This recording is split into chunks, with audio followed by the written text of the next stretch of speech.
Can AI replace filmmakers?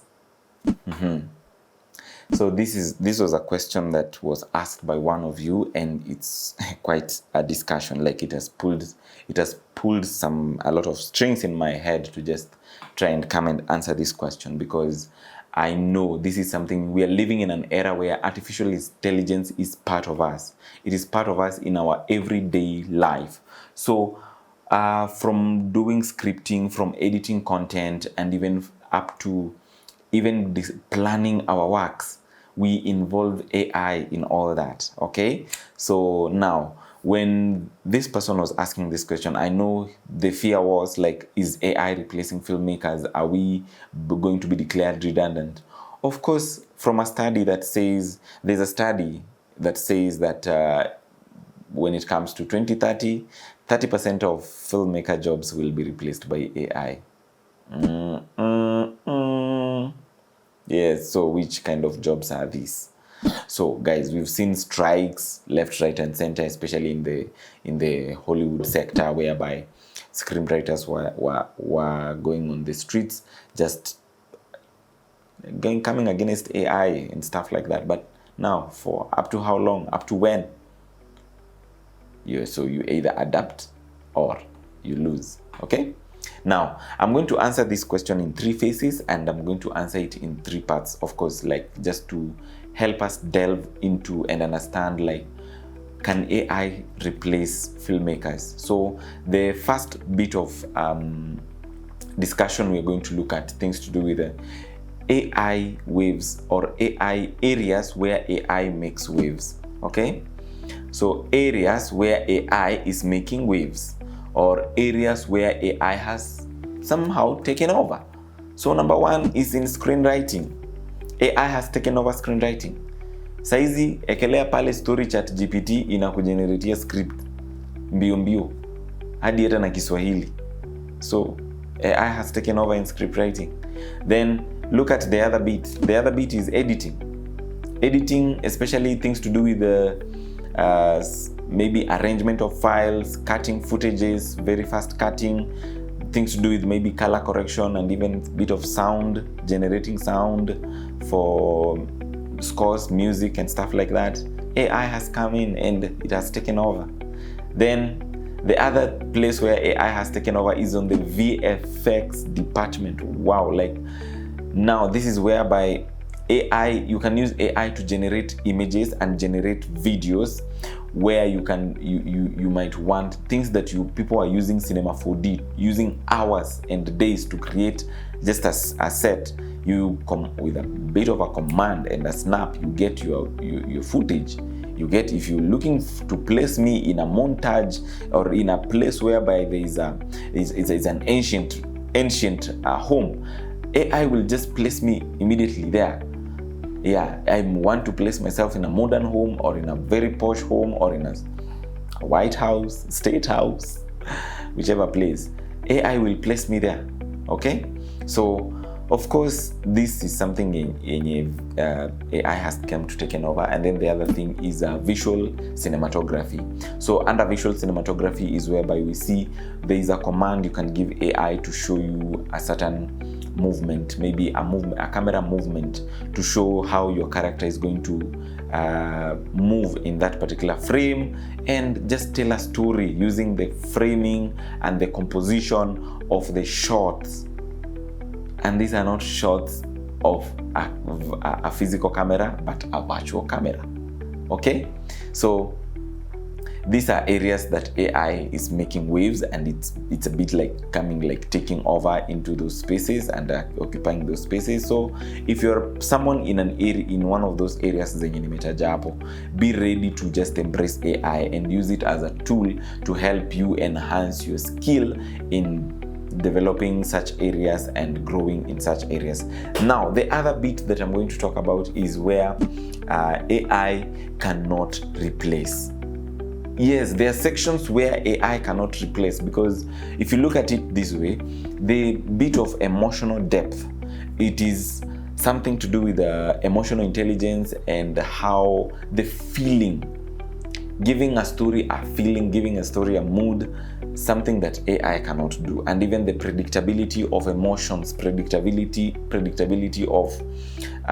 of situations in a scene or in a story, AI cannot come into it, and it cannot be able to just express it very well, because I see people chatting with AI and expressing love and emotions to it, but guys, it's just a robot. It doesn't know nothing.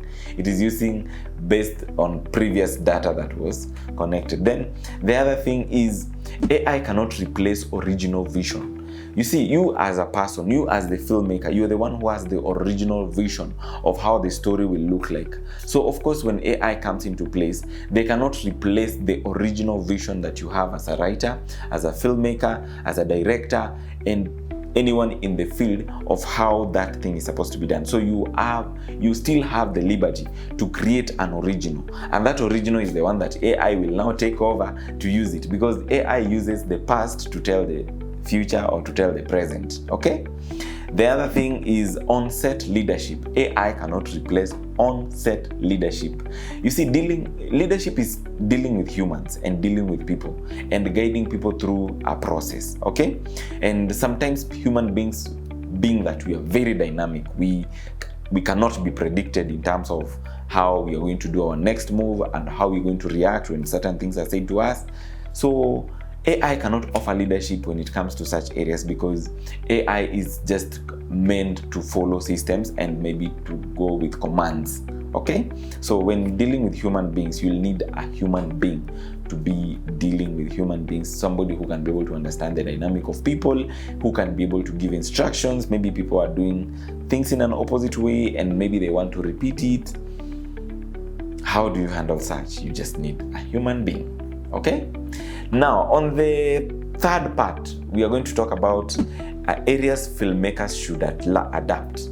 So because AI is here to live with us, artificial intelligence is here to live with us all the time. So there are areas we'll need to adapt. And what are some of these areas that we are going to adapt? We learn AI tools. Learning AI tools. So learning AI tools is one of the elements that filmmakers need to go in and adapt and familiarize themselves, especially let it help you in editing, let it help you in screenwriting, let it help you in doing VFX, let it help you in doing coloring, and also just optimizing your level of creativity using AI. Okay, then the other bit that filmmakers should adapt is double down on story, like sharpen your storytelling, because I know AI will rely so much on the past to tell a story or maybe to generate a script, but where as a person, as an individual, you need to adapt downing or sharpening your storytelling aspects.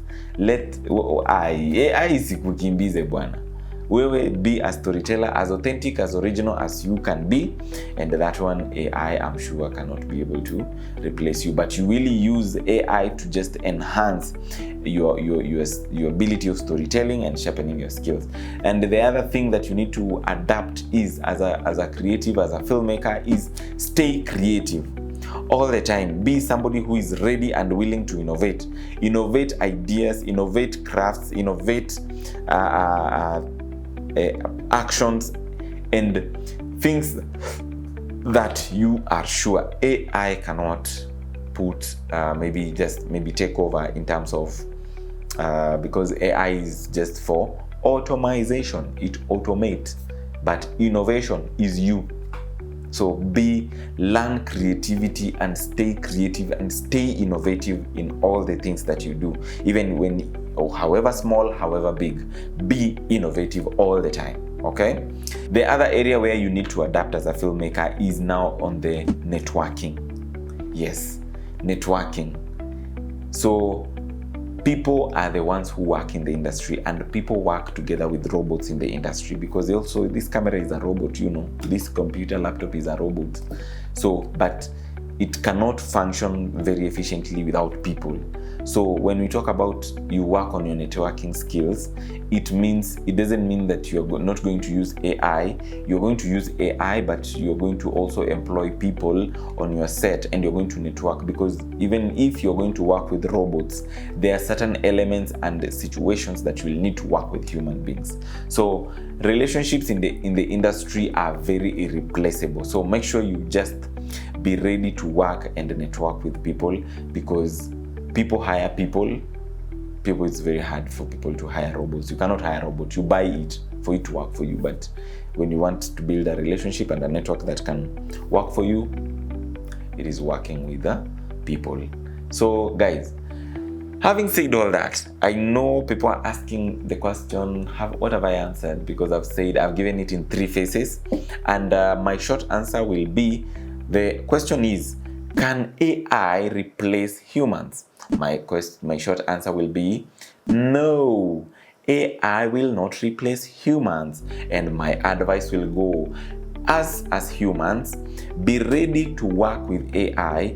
View it as a tool, not as a threat. Okay? View it as a tool. Let it be a tool that is helping you develop and grow your craft. Use it as a tool to help you enhance your craft, not viewing it as a threat that is going to take over your job.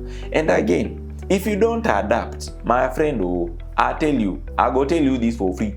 If you don't adapt, AI gonna take your job. So you need to adapt and learn how to use AI. Even if it has taken your job, how can you work around it? Work together with it to enhance your skill, to enhance your work, to tell better stories. Yes. So guys, if you have any questions, or maybe you feel there's somewhere AI has infringed you, or maybe you feel there's something you want to share about AI, do it in the comment section. And thank you so much for watching. Thank you for staying tuned and all the time following. Yeah, so I'm glad that I'm able to bring you this episode. And yes, so guys, it's my birthday, and I want to just thank you, all of you, for sticking around, just supporting whatever craft I'm doing, and even buying into it, and even giving me feedback, and even sharing what I'm supposed to, how I can improve my game, how I can improve my storytelling, and even my editing. And because it's a new age for me, yes, new levels, new beginnings, new things, and just stay tuned, because hot things are coming and great things are coming. Yes, until next time, cheers.